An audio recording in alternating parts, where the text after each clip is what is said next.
Good morning. আজকে আমরা discuss করব প্রজেক্ট, যেটা 6 সেমিস্টার অনার্সে একটা 100 মার্কসের পেপার। আচ্ছা, এই 100 মার্কসটা ডিভাইড করা হয়েছে দুটো পার্টে। একটা হচ্ছে 50 marks for the project of the report writing and 50 marks is for viva. তো আমাদের কি করতে হবে? ফার্স্টে আমাকে একটা পার্টিকুলার টপিক সিলেক্ট করতে হবে। যে টপিকটার উপর তোমরা প্রজেক্টটা লিখবে সেই টপিকটা সিলেক্ট করবে। For instance working capital management, ratio analysis হতে পারে, NPA of banks, corporate social responsibility, sustainability reporting, online banking, anything. But আমি সাজেস্ট করবো টপিকটা ইন জেনারেল না লিখে টপিকটা একটা কোম্পানির সঙ্গে রিলেট করো। For instance working capital management তুমি করছো, একটা পার্টিকুলার কোম্পানি নাও, তার 5 বছরের অ্যানুয়াল রিপোর্ট স্টাডি করো।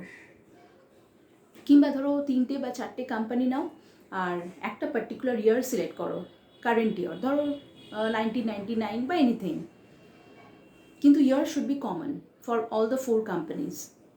তাহলে যখনই এরকমভাবে করবে কাজটা তখন better comparative analysis is possible. আর একটা যেটা করতে হবে সেটা হচ্ছে টপিকটা ফার্স্ট অফ অল তোমাকে গুগলে টাইপ করে সিমিলার বা রিলেটেড কিছু পেপার্স পড়ে নাও, so that you get a overall idea.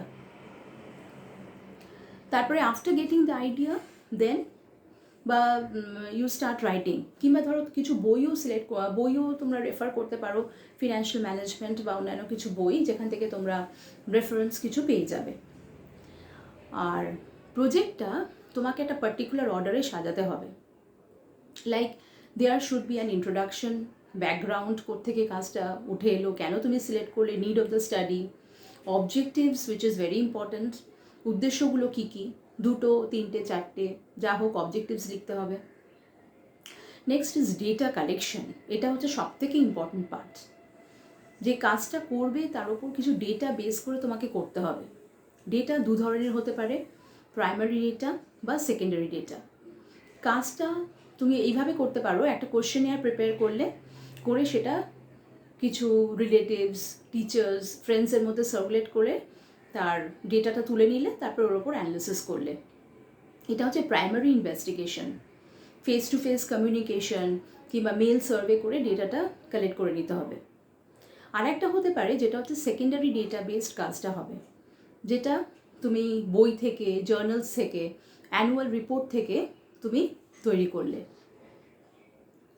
Next হচ্ছে after collection of the data you have to analyse the data by using various statistical tools like mean, media, standard deviation হতে পারে, regression, correlation, তারপরে এগুলো grasp, charts এর মাধ্যমে তোমাকে দেখাতে হবে।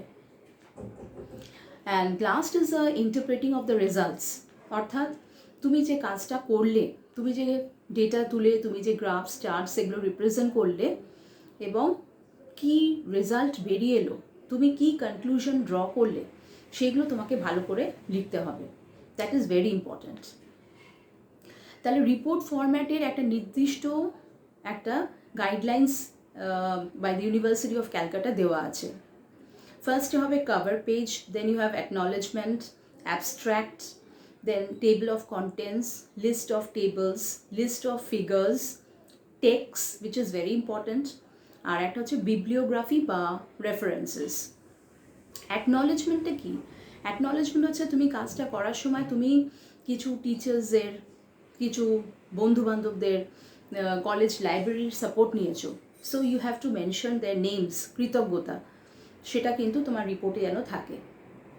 অ্যাবস্ট্র্যাক্ট থাকবে।